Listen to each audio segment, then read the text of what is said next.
Hello students, इस video में हम इम्पॉर्टेंट क्वेश्चन एक करने जा रहे हैं जो कि प्रीवियस ईयर में पूछा गया है।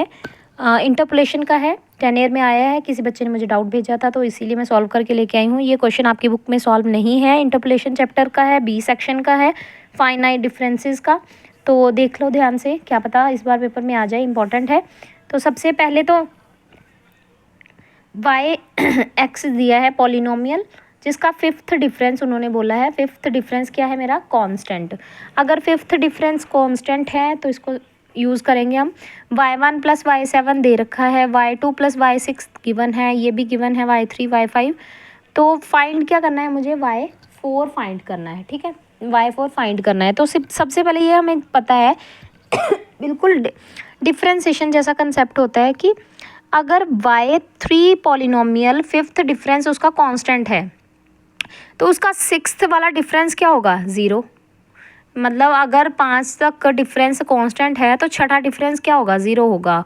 कांस्टेंट के बाद अगला डिफरेंस ज़ीरो निकलता है, तो डेल 6y1 क्या होगा? पक्का ज़ीरो होगा, क्योंकि फिफ्थ डिफरेंस कांस्टेंट है। तो सिक्स्थ डिफरेंस, जैसे 5 डिफरेंस तक डिफरेंशिएशन कांस्टेंट आ जाए तो नेक्स्ट वाली डिफरेंशिएशन निकालते थे तो वो ज़ीरो आ जाती थी ना, वैसे ही बिल्कुल। तो डेल मतलब फॉरवर्ड वाला डेल है, तो मैंने डेल की वैल्यू पुट कर दी e-1 रिलेशन शिफ्टिंग ऑपरेटर ई के साथ।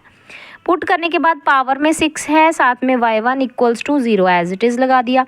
हमें पता है ये मैंने कैसे किया, डेल की वैल्यू e-1 होती है, ठीक है। 6 पावर एज इट इज़। इसके बाद कुछ बच्चों को पावर खोलने में प्रॉब्लम आएगी, तो मैं पहले बता दूँ, पावर 6 तक खोलनी है तो ये किस तरह से खुलेगी।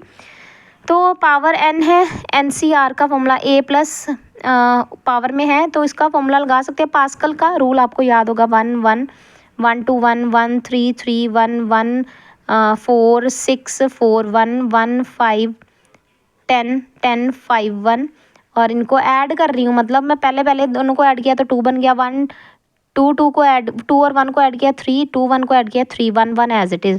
फिर 3 और 3 को ऐड किया 6, 3 1 को ऐड किया 4, 3 1 को ऐड किया 4, यहाँ साइड में फिर से 1।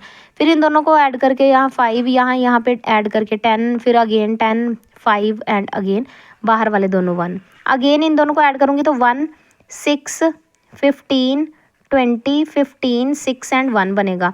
तो ये जो कोफिशेंट्स हैं ये आपको दिख रहे होंगे, यहाँ पे 1, ये 6, फिर इसके बाद 15, फिर 20, फिर 15, फिर 6, फिर 1।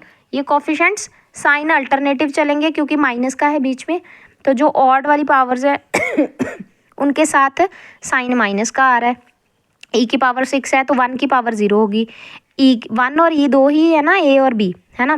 तो e की पावर अगर 5 होगी तो 1 की पावर 1 होगी। e की पावर 4 है तो 1 की -1 की पावर कितनी होगी? 2।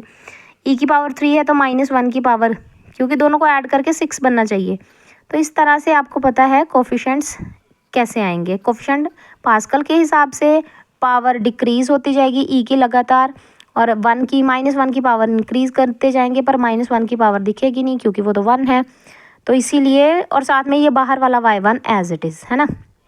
साइन अल्टरनेटिव क्यों जा रहे हैं वो मैंने बता दिया है, माइनस की वजह से। तो ये पूरी की पूरी इस तरह से खुल गई। अगर ऐसे नहीं करना तो आप फिर अलग से e की पावर e-1 की स्क्वायर, e-1 की स्क्वायर और e-1 की स्क्वायर, इनको मल्टीप्लाई करके खोल के सारा फिर मल्टीप्लाई करके भी ये टर्म्स बना सकते हैं। बहुत लंबा प्रोसेस, टाइम वेस्ट होगा, तो बेटर यही है, आपको ये आना चाहिए। अब y1 को अंदर लेके आए तो y1 इसके साथ भी, इसके साथ, इसके सबके साथ लगेगा y1, ठीक है। अब लगता है कोफिशिएंट का फॉर्मूला क्या, देखो कोफिशिएंट का फॉर्मूला बोल रही हूँ, शिफ्टिंग ऑपरेटर का फॉर्मूला क्या, e की पावर n वाई आर। इसका मतलब क्या था? वाई आर प्लस एन, यही मतलब था इसका। e की पावर n वाई आर का मतलब वाई आर प्लस एन। तो e की पावर 6 y1 का मतलब क्या होगा? y7, 6 मतलब 1 प्लस 6। तो e की पावर 5 y1 मतलब 5 प्लस 1 दैट इज़ 6। e की पावर 4 y1 मतलब y1 प्लस 4 मतलब 5। e की पावर 3 y1 मतलब 3 प्लस 1 दैट इज़ 4। e की पावर 2 y1 मतलब 2 प्लस 1 दैट इज़ 3। इसी तरह से इसकी पावर देखो, e की पावर कुछ नहीं है मतलब 1 है, ये 0 नहीं समझना। e की पावर 1 प्लस y1 भी है तो 2 बन जाएगा, y1 एज इट इज़। अब ये सारा बन चुका है। अब मुझे सिंपल जैसे स्टेटमेंट में बोला गया था कि y1 और y7 एक साथ हैं, अब इसके बाद हमने ऐड कर लिया किसको किसको, जैसे स्टेटमेंट में बोला गया था कि y1 और y7 से -784 होगा, तो y1 का 7 के साथ, y7 के साथ, y2 का 6 के साथ और y3 का y5 के साथ पेयर बना दूंगी। तो मैंने वही पेयरिंग की है, y7 का y1 के साथ पेयर बना के अलग कर दिया, -6 कॉमन निकाल के y6 और y2 का पेयर बना दिया और ब्रैकेट में इकट्ठा करके 15 को बाहर निकाल के और y3 y5 का पेयर बना के इकट्ठा कर दिया। ये जो -20 y4 था इसको दूसरी साइड भेज दिया है। इनकी जगह पे ये जो वैल्यूज़ हैं ये पुट कर दूंगी। यहाँ पे 20 इसके साथ मल्टीप्लाई हो रहा है, यहाँ आके डिवाइड हो जाएगा, सही है। डिवाइड होने के बाद ये कुछ इस तरह से बन जाएगा, y/4 1/20 और ये पूरी चीज़ यहाँ पे वैल्यूज़ पुट कर दी गई हैं। स्टेटमेंट में मुझे गिवन है, मल्टीप्लाई वगैरह करके, पहले मल्टीप्लाई होगा, पता ही है, बोर्ड मास बीएससी कर रहे हो तो इतना तो पता ही होगा कि मल्टीप्लिकेशन पहले होगी, सब्ट्रैक्ट ऐड बाद में होगा। तो इसको सॉल्व कर दिया गया है। 571 इसका आंसर है, जो कि बिल्कुल एग्जैक्ट आंसर है, ठीक है। तो ये क्वेश्चन 10 ईयर में पूछा गया है और भी 1-2 क्वेश्चन सिर्फ रह गए हैं। तो पार्ट तो मैं कंप्लीट नहीं कर पाई क्योंकि मुझे क्वेश्चन सॉल्व करना था, तो कंबाइन वीडियो नहीं आएगी। तो इसके बाद नेक्स्ट इसका थंबनेल अलग ही रहेगा। जो इंटरपोलेशन की अनसॉल्व्ड वाली वीडियोस हैं उनका थंबनेल, मतलब जो पिक्चर आपको वीडियो के ऊपर दिखाई देती है वो अलग ही है, पिंक कलर का थंबनेल है इन वीडियोस का, तो आपको अलग से ही ये वीडियोस दिखेंगी वीडियो लिस्ट में, ठीक है। तो इंटरपोलेशन वाली लिस्ट में भी, प्ले लिस्ट में भी इन वीडियोज़ को ऐड कर रही हूँ मैं।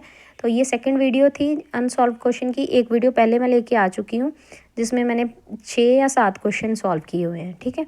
तो वो भी देख लीजिएगा आप, वो काफ़ी इंपॉर्टेंट क्वेश्चंस की वो भी है वीडियो। तो इंटरपोलेशन की प्ले लिस्ट बन गई है, मैं और भी वीडियोज़ अपलोड कर दूँगी। तो इस वीडियो में इतना ही।